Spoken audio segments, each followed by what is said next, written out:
అందరికీ శుభమస్తు. అంతర్జాతీయ మహిళా దినోత్సవం సందర్భంగా తొమ్మండ్రు సౌందర్యలహరి కుటుంబంలో మన మిత్రులందరూ కలిసి చేసిన ఆటలు పాటలు సరదాలు, దానిలో భాగంగా అసలు ఏ కాన్సెప్టు లేకుండా అత్తా కోడళ్ళు అని అప్పటికప్పుడు చెప్పంగానే ఇద్దరు రెడీ అయ్యి అసలు ఎంత బాగా చేశారో, ఎంత అల్లరి కూడా చేశారో యథాతథంగా అలానే అప్లోడ్ చేస్తున్నాను. ఆస్వాదించండి, ఆనందించండి. ఏందత్తా బయట నుంచి వస్తుంటే ఏందో ఫోన్ లో మాట్లాడబడుతున్నాయి. ఉండబట్టి అలా మాట్లాడాల్సి వస్తుంది. నా గురించి ఆమె కూడా ఇట్లాంటి కోడలేదంట, ఊరి మీద వెళ్ళిపోద్దంట. నా గురించి గట్టిగా గురించే ఎంతకైనా మొగుడికి అన్నం పెట్టావా లేదా? నీ మొగుడు నీ కొడుకు కాబట్టి. నా కొడుకు నీ మొగుడు కాదు, అందుకే నీకు అప్పగిచ్చిపోయి. అందుకే నీ పాతికేళ్ళ నుంచి నీకు 75 ఇచ్చాను. నాకు 70 ఇచ్చినా నువ్వు ఉన్ననాళ్ళు నీ కొడుకే కదా. నాకు సీరియల్లే సరిపోతాయి చూడటానికి. నేను చెయ్యను, నువ్వేం చేసుకుంటావు? నీ కన్నతల్లి కాదు, కన్నతల్లి కాదు, కన్నతల్లి కాదు. చెప్పు మామగారు, చెప్పు ఇలా చెప్పు.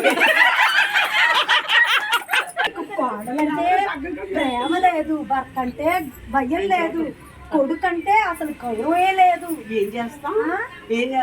ఏ పొద్దు కూతురికి కోడల మీద చాడీలు చెప్పడమే సరిపోతుంది. పెద్ద కోడలు అంత పెట్టేసి వెళ్ళింది, నువ్వు చిన్న కోడలు ఎంత పెట్టాను. అందరిలో చిన్న కోడలు ఎంత కురిపంగా చూసుకుంటారు.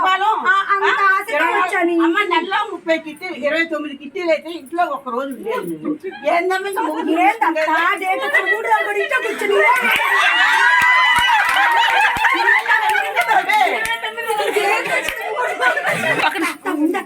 చిన్నగా మాట్లాడుకుందాం. చుట్టుపక్కల అందరిలో అన్ని అందుకంటే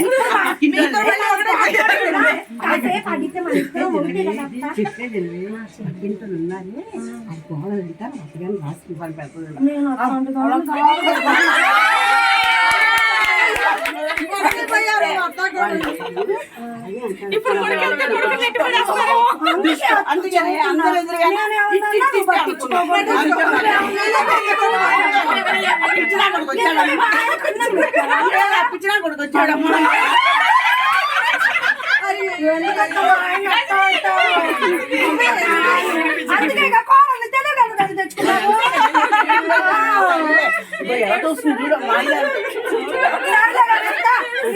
నీ కళ చూడు, ముందు నా కళ చూడు.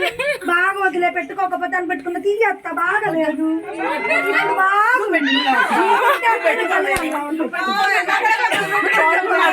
చెవుల పువ్వు అని చెప్పి కళ్ళకి చూడు పెడుతున్నావా? బంగారు తల్లి కదా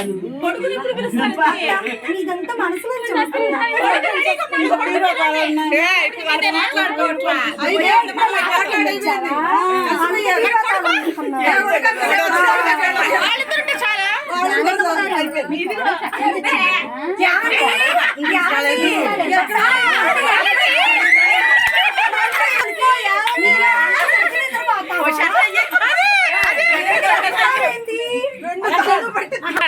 అరే రజనీకాంత్ నేను పిలిస్తే వచ్చాడు నా మొగుడు. ముందు అదే రజనీకాంత్ నీ పిల్లలు దాకా నేనేం చెప్పా, మన ఇద్దరం అండర్స్టాండింగ్ గా ఉండామన్నాను.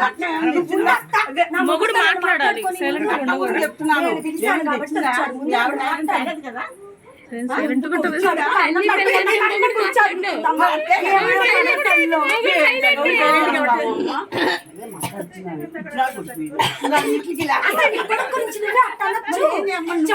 ఇప్పుడే చెప్పాను, కిటికీలోంచి అందరు వింటున్నారు.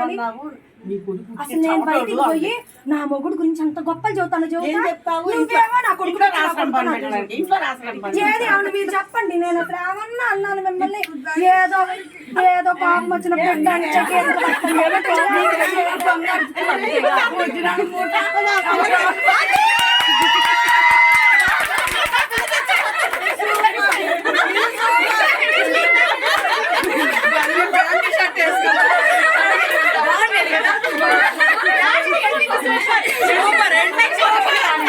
ఎండింగ్ చాలా బాగుంది.